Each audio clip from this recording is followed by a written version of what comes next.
Hello and welcome back. Now this has been quite an interesting one, and I'm going to quote the Forbes article quite a lot in this, so I'm going to put a link to it in the description. But the Forbes article on Rings of Power is fascinating. Only 37% of the viewership watched from episode 1 to the final episode. Yes, that does constitute thousands of people, but in terms of worldwide viewership of a series, that's bad. That's not good in any way, shape or form. And we're going to talk about it.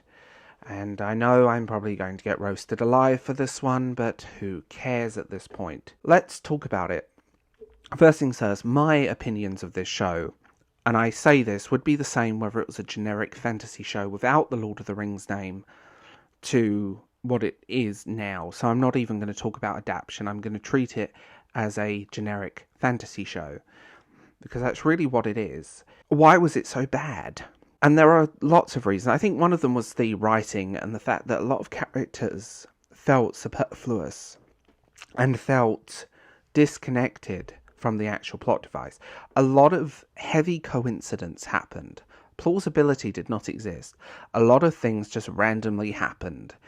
Unlikable characters, poor writing, poor story structure, and overall just a weak show that dragged on with almost no plot to speak of outside of the first 2 episodes and the final episode. It felt kind of generic, and that's a problem that I think it happened. Also, a terrible love triangle and an unlikable Mary Sue as the main character, who bears an adaptation, which I'm not going to go into details, but she ain't Galadriel in the Second Age, but that's a whole different discussion, I suppose. I think the show also definitely suffered from unlikable characters that were paused into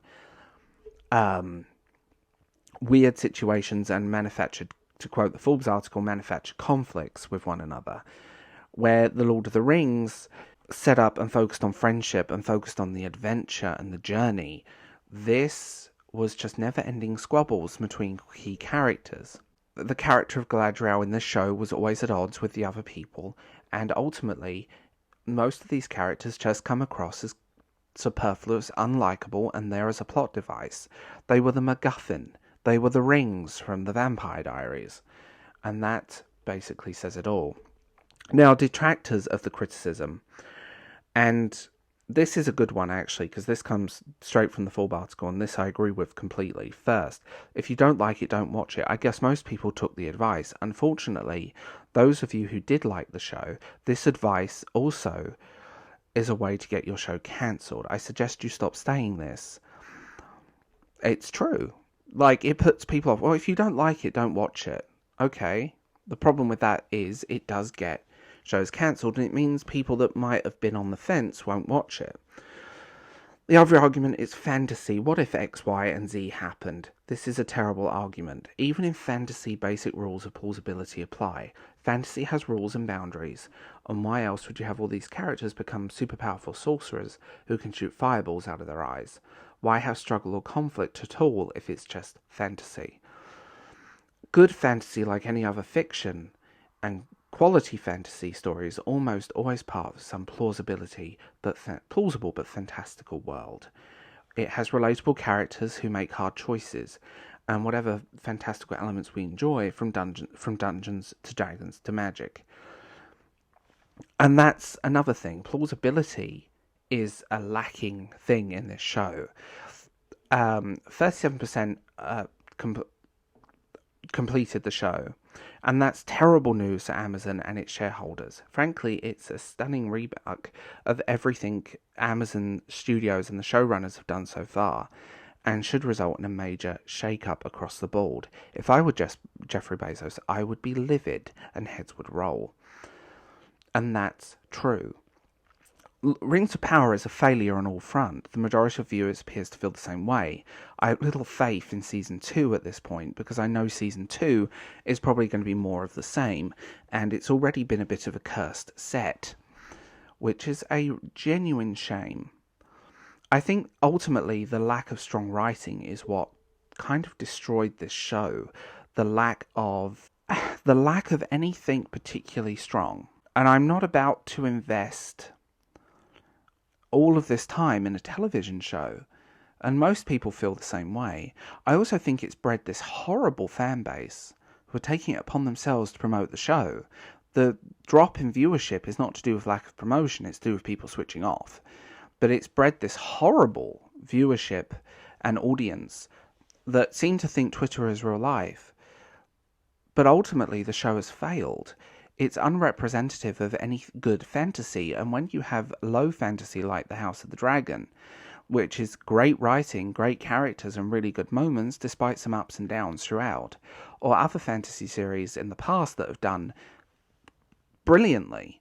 Even Xena Warrior Princess had better story structure and better writing than this show. One of the major theories is that this show was written by AI, and ultimately it might explain why the show is so robotic and unnatural in its dialogue. There's rumours of major reshoots, there's rumours of everything that has gone on behind the scenes, especially after the death of Tom Shippey, and several major recastings, which might explain why some of the costumes don't fit. The overall cheapness of this show shines through, and I think when people want something that's high quality, that's well written, with great characters and great moments, this doesn't have it. It's get to point A, point B, argue with someone. Here's a MacGuffin character. What is the point to this show when its viewership is extremely low? It's atrociously written, and even as a piece of standalone fantasy, it doesn't hold any of its own ground against its nearest competitors. This could have been amazing, and when this show was first announced and all of the stuff that initially came out, I was genuinely excited. And then, over time, more leaks came out that all turned out, barring one, all turned out to be true. And so far the leaks for Season 2 have really not got a lot of shine to them. This, I think we're just in this generic fantasy, and this is going to kind of become the Star Trek Discovery of Amazon. Low viewership, a very focal but small fan base that think it's the bee's knees, and just poorly written detritus that's designed for content for a streaming service. Other rumours suggest that Jeff Bezos is not happy with the show, and now with the showrunners being sidelined, rumoured, but leaked, so we'll see if that's true or not. It will be interesting what happens next. Now, please forgive my voice, because I don't have one at the moment, so I'm going to be editing this video to make it louder. But what I will say is, hedge your bets, but see what happens. A show that's based on some of the most iconic material ever written should not be playing third, fourth, or fifth fiddle to a show based on a novella and some lines from a novel. Just putting that one out there. It should set the benchmark, and it really hasn't. And ultimately, the failures come on this. There are so many reasons I could list, and I've talked about them all and exhausted all these talking points. It's bred this kind of fraction of morons and incels and people with egg-laying fetishes that don't really care, they just want to get off to it. Ultimately, the show is a failure.